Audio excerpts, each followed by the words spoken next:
Hi guys, my name is John Allen. Hey, what's up guys? This is Bodie. Hey y'all, my name is Justin Gambino. Hey everyone, I'm Phil Stacy. Hey guys, it's Hope Harding, and you're tuned in to Kingdom Builder.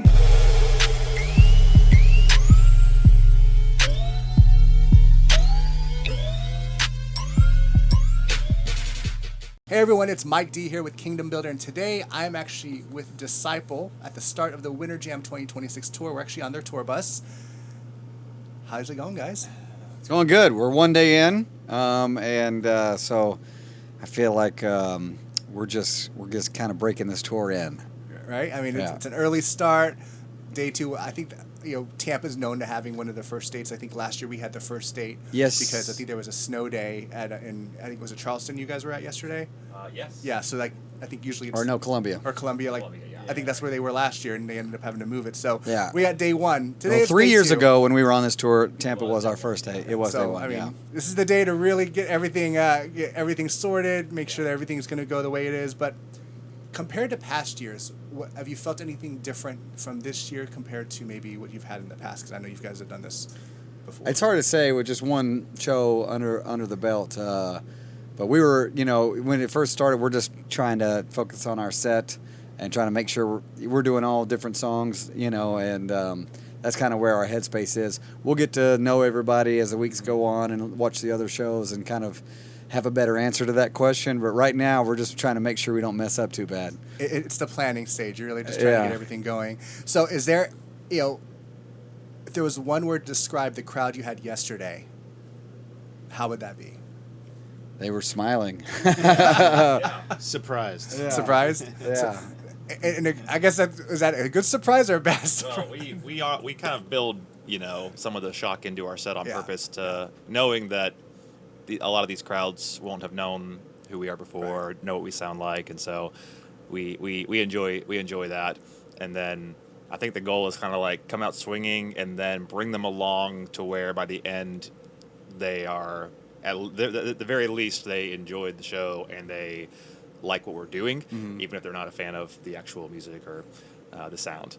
I was gonna say I've seen some of the social media that's already been out there from yesterday's show, so it's like okay, this will be interesting. I'm excited to see you guys live. I don't think if I have seen you live before, it's been a long time, so it'll be a great set tonight. But again, we're on your tour bus. It's an awesome experience here. I know you have an experience with that particular, we'll talk about in a second. But when it comes to tour bus life, who runs the tour bus? Runs it? Yeah, or who rules the tour bus? Wow. Let's start out.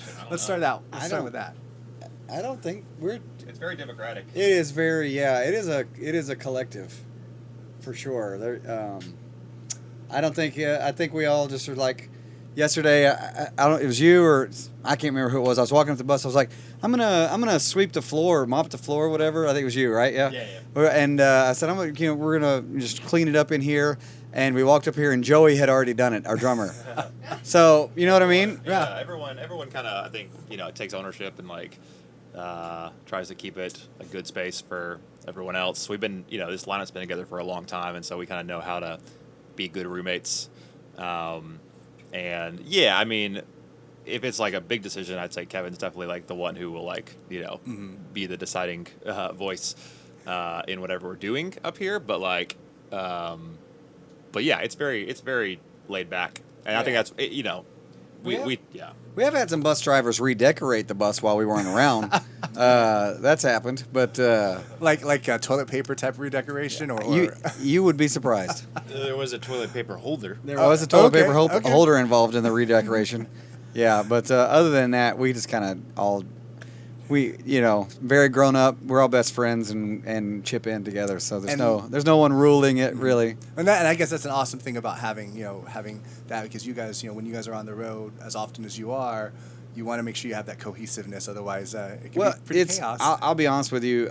Not many people get to go to work, with people that they get along so well with, and so we're very blessed. Everybody here really loves each other, and there's if there's ever any kind of issues, it's just a conversation away from not being an issue. So it's pretty great.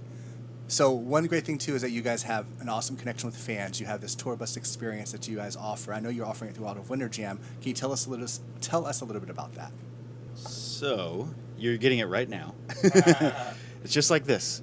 But no, we sell tickets ahead of pretty much all of our shows and allow fans to come up, hang out, ask questions, and then we show a preview of a new song.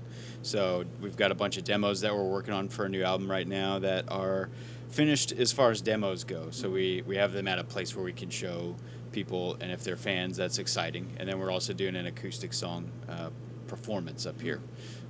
So we did Panic Room yesterday. Okay. And we're just kind of taking requests for that, I guess. I guess so. Yeah. So maybe we'll do, Party in the USA tomorrow, or what other songs do you know?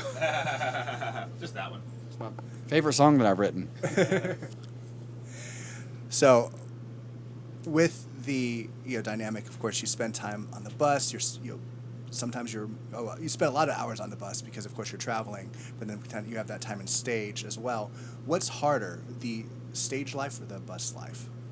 I don't know. I don't really think of touring in terms of hard. Do you? I was going to say the van life is the answer. Oh, okay. When you don't have the tour bus, right? Yeah. I'd say hard is more like whenever we're scrambling, trying to fix a problem. If a bus breaks down or whatever. But if it's just a normal day, there is no hard. It's fun to come to work. We like our job, and we go up. We have fun while we're working. We have fun interacting with the fans, and then when we're up here, I mean, it's pure laughs. We will find a way to have a good time and laugh, watch something, and just enjoy it, really. So there's no hard. Like you said, if you go, or like the moniker goes, if you enjoy what you do, you never work a day in your life. So it's almost true. A very true statement there. Yeah, I mean, there's hard finds us. There's no question about it. There are things that whenever the bus breaks down, it's awful. It's just like we're scrambling, begging our fans to help us pay the bills because being a Christian rock band is kind of like a vow of poverty in a lot of ways. And so the bills get paid, but barely, like every month, every week. It's just insane. But we're very thankful and very blessed that we get to do this, that we feel called to do this, and so. The last time you and I talked, Kevin, it was virtually. Skeleton Psalms, the Deluxe edition was about to come out. Nice. So now that it's been out for almost a year, yep. What's that response been like to this Deluxe edition? Yeah, really cool. We kind of doing that sequence of releasing the album, trying to just pick the best 10 songs, knowing ahead of time that we were going to do a deluxe with the additional songs and with. We kind of had fun this time, I would say, like making it a more kind of robust deluxe edition with live tracks and acoustic version, remix, stuff like that. And I think people have enjoyed it. I don't know. It's been cool just to like give that album new life, even with the artwork and the photo shoots that we did. That's kind of what we're carrying into this tour now, even though that deluxe edition came out, back last year. We're kind of getting to like still push that as the new thing on Winter Jam. And again, a lot of people haven't seen us before. And so we've got a lot of kind of the branding geared around that deluxe edition, which has been cool. Can you each share maybe individually what you maybe personally took away from that making and the release of that deluxe edition? I think it just confirmed like we really like that system of being able to get an album proper out sooner by just saying like, hey, let's just pick the 10 that we like best right now, knowing that the ones that we still like are going to have life in the, still in that album cycle. So it's really a good kind of logistical thing, I think, for us as songwriters and us producing the album even ourselves. It's a cool like thing, knowing that we're not ever sending a song to like, oh, it's just dead. We're saving this for the next release. What he's piggybacking off of what he's saying. The thing that I've learned the most is it's happened 2 times in a row that the songs that didn't make the record initially came out on the deluxe edition, and when they came out on the deluxe edition, they did, better. If that makes, because they had more of a spotlight on those songs, and so for whatever reason, whether we didn't necessarily like them as much or believe in them as much, or they just weren't ready yet to be recorded, whatever reason they got left off. coming out on the deluxe edition allowed them to have a spotlight because they would all come out one by one. So songs like If You Say So, and even re-recording Resurrecting Reasons with TJ from Decipher Down, just have this moment where everybody enjoys this new thing. And we really enjoyed that. The song Sound the Alarm, didn't that Number one for a long time. Number one for a long time. Yeah, so that's happened twice. Mm-hmm. Songs like Sound the Alarm and Darkness Dies from the Love Letter Killshot album. It was our most successful Christian radio song up to that point, and it was a deluxe song that didn't make the album the first time around. So we definitely have figured out, if we're like, oh, that song's not going to make the record, it'll be big later. Right? Yeah. It's like God's saying, hey, hold off on that because we're gonna make it work. Yeah, sure. that's going to be a great song in 2028. There you go. There you go. How about you? Do you have anything that you've learned personally from this last album? Yeah, well, being more involved as a producer, doing some of the tracking at home, and then Josiah lives kind of in the same part of Nashville that I do, so we share a lot of the sessions at each other's spaces, and being involved from the ground up has been a really cool learning experience because we've both worked as producers for a lot of other artists, like we were talking about Grace Graber earlier, and I've worked with some bands as well. We co-produced Chaotic Resemblance stuff and Behold the Beloved, bands like that. And so that's one mentality, but working on your own stuff is a totally different thing. And so as we're starting the process of this new record, I'm finding how critical I'm being of, the creation process. But it's good because we kind of get pushed to that next level all the time. So I'm thankful for that. Well, I know we want to wrap up here in a little bit, but I do want to ask, of course, you're a Christian rock band. You've been out, you've been doing this stuff, I know in Kevin's sense, for a couple of decades now at this point. How do you guys keep rooted in your faith while you're out on the road? It's challenging for sure, and I think we all have maybe a slightly different answer, but I try to read scripture as much as I can, daily, and try to start days the way I would start it at home when I can. We were talking yesterday at a new song, and Billy made this comment to our pastor on this tour, Zane, about starting his day on the rock, So it probably looks different for everybody, but it's a good idea because you wake up in a new place, and like the circumstances you're in, whatever they are, you got a breakdown or you got a problem or you're in an awesome place and everything's good. But like that day kind of dictates where you go. So if you start your day somewhere else that, is like consistent, that can be really helpful since everything else changes every day. Yeah, we got something, did you want something or no? Sure. Right. I mean, when it is who you are, I like to say that us being on the road and doing what we're doing we're zero different than anyone else. The same way that anyone else would maintain and keep themselves grounded and have a relationship with God, it's the exact same way with us. I mean, most people only get to go to church on Sunday, and so we have to find a way. Luckily, in 2026, you can go to church anytime you want online.